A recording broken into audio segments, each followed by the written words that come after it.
Assalamualaikum warahmatullahi wabarakatuh. Halo semua, perkenalkan nama saya Lailiatul Fauzia.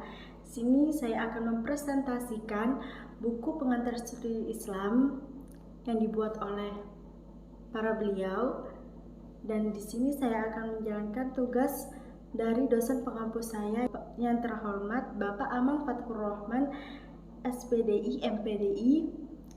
Jangan lupa like, comment, and subscribe ya, karena video ini setiap perbabnya akan dibuatkan video terpisah.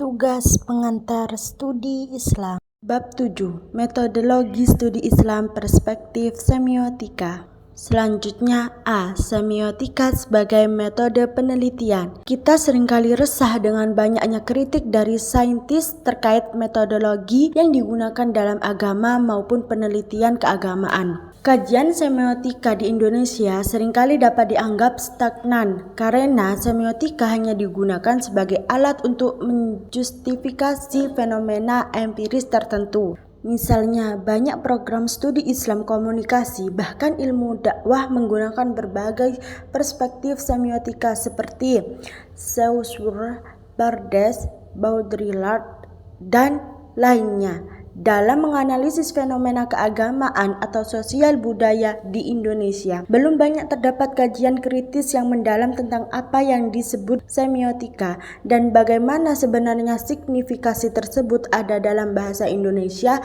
Sebagai saat ini fenomena tersebut di tanah metodologi studi Islam sebagaimana terjadi dalam ranah ilmu komunikasi, bahwa semiotika hanya digunakan sebagai alat analisis dalam memetakan apa yang disebut sebagai tanda, petanda, maupun penanda. Selanjutnya B. Teosemiotika reorientasi dalam penelitian. Teosemiotika ini berguna sebagai sistem berpikir. Dalam hal ini dapat menjadi bagian dari kesadaran berpikir dan menegaskan bahwa pengetahuan yang ada adalah terjadi melibatkan proses intuitif.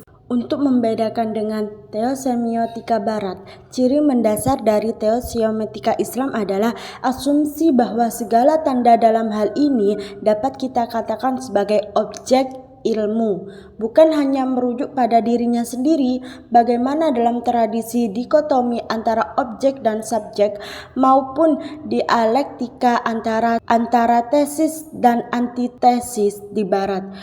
Makna tanda dalam Islam memiliki hakikat yang tidak berubah meski secara fenomenal memiliki hierarki temporalitas.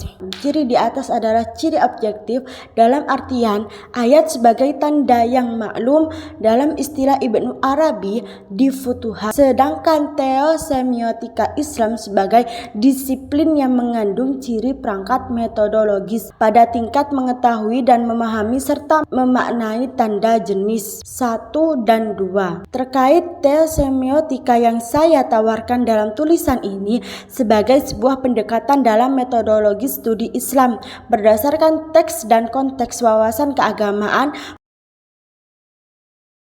Terima kasih sudah mendengarkan materi mulai awal sampai akhir.